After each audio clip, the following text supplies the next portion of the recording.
Show de Arthur Cabral, goleada do Inter em cima do Renato e a bizarrice do Neymar. Hoje tem convocação, então eu vou tentar ser breve. Vamos logo tentar resumir a 16ª rodada do Brasileirão. Primeiro jogo já foi inacreditável, 4-1 do Inter em cima do Vasco. Olha, eu não lembro a última vez que o Renato tomou assim do Inter, dá pra defender o Vasco que tava com o time meio misto, sem o Thiago Mendes, e foi até rápido no jogo que o Inter ficou confortável. Só que a zaga do Vasco deu uma brincada, tanto no contra-ataque quanto na saída de bola. Carboneiro fez um belo passe do Bernabéu primeiro, e 3 minutos depois, o Léo Jardim praticamente deu o gol pro Inter. Alejandro, 2-0. Aqui, o jogo já estava meio que definido, só que o segundo tempo ia praticamente se repetir. O Vasco continuava entregando uma bola ou outra, e realmente, eu não sei o que é o Bernabéu. Ele é bom? Ele é ruim? Eu não sei, porque tem jogo que eu acho ele muito bom, muito útil, como foi o caso desse, e tem jogo que ele vai mal. Como eu disse, a partida dele aqui foi muito boa, participou de vários gols, e também foi assim com o Carboneiro, que foram os dois que participaram do terceiro gol. Dessa vez ao contrário, passe do Carboneiro pro gol do Bernabéu. E mais um cruzamento do monstro Bernabéu, assistência do Alejandro para mais um do Carboneiro. Se for pensar, foram dois tempos bem parecidos, porque foram 2 gols antes dos 30 minutos nos dois. Já mais perto do final, o Vasco empata com o Andrés Gomes, que é o segundo melhor jogador desse time depois do Thiago Mendes, só que era meio tarde. Um resultadaço do Inter que precisava vencer, e esse jogo era muito importante para os dois, já que a tabela do Brasileirão é uma várzea. E o Vasco?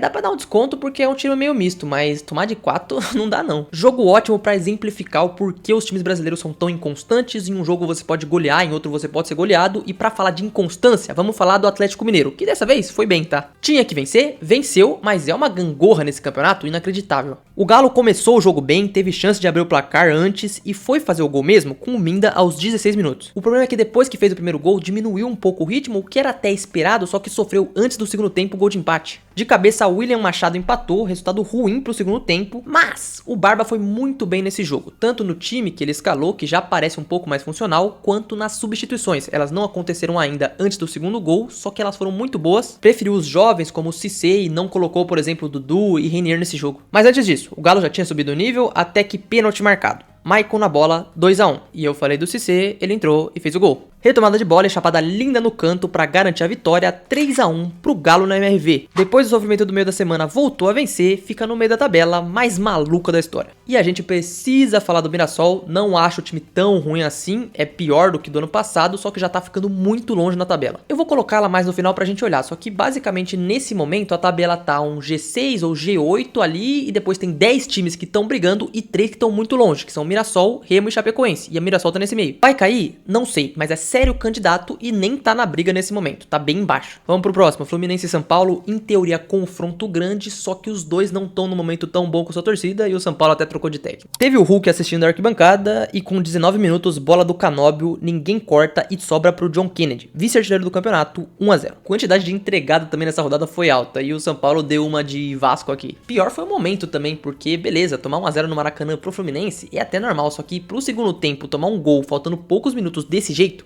e é bem ruim. Dória deu passe errado por dentro, Lúcio rolou pro Canóbio, 2-0. Duas coisas pra se dizer do Flu. Primeiro, Lúcio Acosta, muito bom jogador, quando ele tá o time é outro, tanto na combinação quanto no jogo apoiado. É um jogador que aparece muito, que movimenta muito, e a outra é o Fábio. De novo fez defesas muito importantes e hoje a gente vai ver o Bento sendo convocado. Que tristeza. São Paulo é uma crise muito estranha, porque vaza áudio do presidente falando que não tem dinheiro e uma semana depois ele demite o treinador, paga a multa e contrata um muito mais caro com um salário mais alto. O Dorival, eu não sei o que vai fazer nesse time. Com os pontos que o Crespo somou lá no começo e até com os pontos do Roger, o São Paulo não vai brigar lá embaixo. Só que o Dorival não tem muito o que fazer. Ele é querido pela torcida, não vai ter grandes problemas como o Roger teve, só que não vai ser esse time que vai ficar lá em cima. O Dória que falhou no primeiro gol foi quem diminuiu aos 33. Resultado final, 2-1 pro Fluminense no Maracanã. Sem perder tempo, vamos pro próximo, Cruzeiro e Palmeiras. Foi um 1-1 na casa do Palmeiras, só que foi um jogo bem dinâmico que podia ter sido até melhor. Infelizmente o Palmeiras teve 2 lesões ainda no primeiro tempo e o Cruzeiro parece um time mais organizado. Ainda não é o time do ano passado, mas já tá mais organizado. E o goleiro Otávio evoluindo demais, tá bom o jogo dele aqui. No geral foi um primeiro tempo de boas chances, o Palmeiras conseguiu anular bem o Matheus Pereira, mas não tão bem o Arroio nesse lance, que cortou e fez um belíssimo gol. Belíssimo gol também do Felipe Anderson, hein? Se liga. Bola sobrada, chutaço de fora da área, 1-1, primeiro tempo movimentado. Segundo tempo, mais finalizações a gol, jogo de muita trocação e como eu falei, o Palmeiras teve a chance que o Otávio foi muito bem. Gustavo Gomes simplesmente emendou uma bike e defesaça do do goleiro. Salvou o resultado do Cruzeiro, que já emenda 6 jogos sem perder e tá em 13º. O Palmeiras segue líder, porém já são 3 empates seguidos no Brasileiro. Esse foi o último jogo de sábado e domingo de manhã o jogo que eu tava mais esperando, Santos e Coritiba. Falar do jogo em si antes da polêmica. O Coritiba fez uma partida de transição perfeita e o Santos defensivamente tava horrível. O que os caras estavam entregando no contra-ataque, uma atrás da outra, é bizarro. Era bola nas costas toda hora, o Coxa podia ter facilmente saído com 5-0 no primeiro tempo, porque o Brasão ainda teve que fazer algumas defesas, foi muito mal. Os gols até foram parecidos, todos a mesma jogada de contra-ataque, como eu falei, a defesa morta, mas partidaça do Breno Lopes, fundamental nos 2 gols. E aí acontece a alteração do Neymar. O que aconteceu? Só estando lá pra saber. Agora apareceu que a comissão do Santos pode ter falado alguma coisa, de qualquer jeito não seguiram um papel que era o certo, e é bizarro que isso só acontece com o Neymar. Ia mudar alguma coisa se ele tivesse ficado? Provavelmente não, mas é inacreditável. Acho que vai ser convocado hoje, por tudo que tem sido dito na imprensa, é o mais provável, e eu até espero que ele seja. Só que a gente tem que também falar do Santos, porque a gente fica muito no Neymar, mas o Santos tá muito embaixo na tabela e tem um time bem fraco. Sendo justo, o time melhorou com o Cuca sim, só que pra esse jogo ele errou demais, e um time que fica todo ano brigando pra não cair, uma hora cai. A gente viu que o Santos caiu em 2023 e pode cair esse ano de novo, brigou ano passado. Já o Coxa, eu já vim falando há tempos que é um time muito competitivo, gosto muito desse Josué e gosto muito do Breno Lopes pra esse time, foi importantíssimo nesse resultado. Fora de casa venceu de novo 3-0 na Neoquímica Arena, partida praticamente perfeita. Faltam 5 jogos ainda, vamos falar de Bahia e Grêmio agora. O Bahia já teve uma grande chance logo de cara, mas não marcou, e teve outra no primeiro tempo. O Everton fez uma defesaça, com já no segundo até bola no travessão. Mesmo assim, esse time pode jogar mais, não ganha vários jogos e as críticas pro Rogério são totalmente justas. O Grêmio foi quem abriu o placar no escanteio, mas 10 minutos depois, empate do Bahia com o Sanabria. Empate frustrante pros dois times, 1-1. Bahia 7ª posição e Grêmio 15º. Bahia tá várias rodadas sem vencer e caiu em todas as copas. Só que o Grêmio também tem que ser dito um mau trabalho do Luiz Castro, porque eu sei, ele tá há menos tempo do que o Rogério tá no Bahia, mas o Grêmio não joga bem e se você tá acompanhando os resumos, todo jogo parece que joga pior que o adversário. Só não tá na zona porque tem um time com o pior ataque, que é o Corinthians. Simplesmente inacreditável porque tem menos gols que a Chapecoense no campeonato. Meu Deus do céu.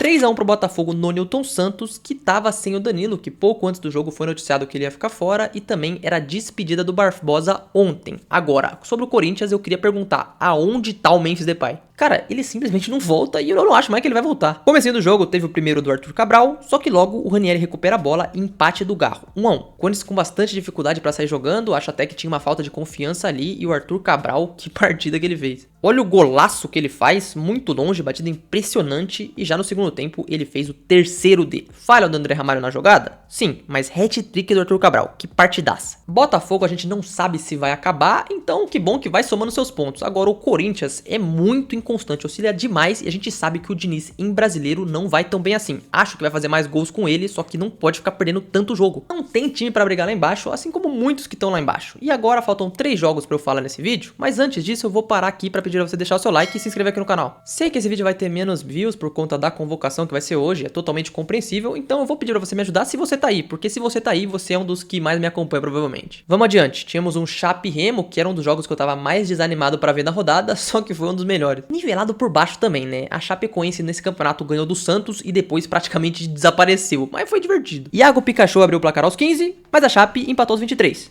Chape virou no primeiro minuto do segundo tempo, mas o Remo empatou 3 minutos depois. E no final do jogo, pra Chape se afundar ainda mais, gol contra do Bruno Leonardo.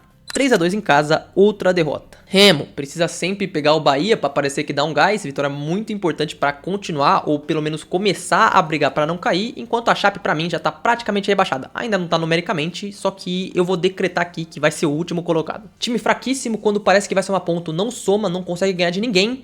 Na verdade, consegue ganhar sim, do Botafogo na Copa do Brasil. Próximo jogo, entramos em Bragantino e Vitória 2-0 em Bragança. Vitória me deixa confuso, porque bate o Flamengo no meio da semana, tem um ataque bom com o René, com o Eric, só que fora de casa o time não existe. Bom jogo do Braga, bola na trave no início, Lucas Arcanjo tendo que fazer várias defesas, até que saiu o pênalti e gol do Thiago Vou. Gol de goleiro, hein? E o segundo viria no segundo tempo. Prorrogação, Lucas Barbosa faz o segundo. Bragantino, time que poucos ligam, sobe pra sexto, ótima posição, e o Vitória em 14º. Se só jogasse no Barradão, brigava pelo título, mas como não pode isso, vai ficar no meio da tabela mesmo. Por último, Flamengo e Cap, Flamengo podendo chegar um pouco mais perto do Palmeiras, e aqui eu vou voltar a falar da convocação do Danilo. Sei que tá chato, mas é inaceitável pra mim. Teve esse frangaço do Rossi também. Gol do Mendonça, beleza, mas é uma falha muito grotesca. Jogo em si, legal. O Flamengo, óbvio, teve mais a bola no ataque, só que quando o Atlético conseguia atacar com o Viveiros e com o Mendonça, ia muito bem. E o Viveiros, que é o vice-artilheiro do campeonato. Porque o artilheiro se tornou o Pedro. Gol dele pra empatar já no finalzinho do jogo, que deu tempo pro Danilo ser expulso. Partida ruim dele, sofreu com os gringos do CAP e não é sobre o Flamengo, tá? Eu tô falando sobre o jogador. Eu não espero que o Pedro seja convocado, mas por mim ele merecia. O Léo Pereira também, não acho nenhuma loucura se for, mas o Danilo pra mim é muito. Enfim, vamos falar do Flamengo. Podia subir um pouco mais, chegar um pouco mais perto do Palmeiras, só que tudo leva a crer que vai conseguir porque tem algumas rodadas a menos, então dá pra chegar. Olha a tabela, vamos esquecer a parte de cima. Parabéns pra esses times, mas a distância entre o primeiro da zona pro nono colocado são 3 pontos. Isso é muito mais legal de ver. Vamos aos prêmios da rodada. Time da rodada poderia ser o Inter, goleou o Vasco, só que eu vou dar uma moral pro Coritiba porque foi uma partida taticamente praticamente perfeita. Agora, o melhor jogador da rodada podia ser pra um desses dois times também, tanto pro Breno Lopes ou pro Carboneiro, até o Bernabei, mas tem que ser do Arthur Cabral, o cara fez um hat-trick. Gol da rodada, aí tem que repetir. Golaço dele, o segundo que ele fez. Vamos acelerar que hoje tem convocação e eu não quero mais perder seu tempo. Próxima rodada tem Flamengo e Palmeiras, só vou citar esse jogo dessa vez porque esse é muito bom. E vamos ver, será que teremos um jogaço? O melhor jogo do ano?